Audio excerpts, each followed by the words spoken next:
Tudo o que tu faz hoje define quem tu serás amanhã no futuro. Porque se agora tu não trabalhares, é claro que tu, no teu futuro, irás de trabalhar arduamente. Então, melhor você trabalhar agora, enquanto és jovem, quando tu tens aquela energia, quando tu tens aquela força. Tá vendo? Trabalha, não depende de ninguém. A dependência dói.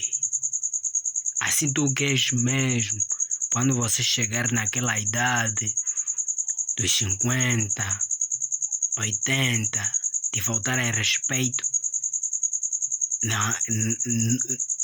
em alguém que pode ser o teu filho ou o teu neto. Então trabalha agora, para isso não acontecer, bro. Faz isso. Yeah?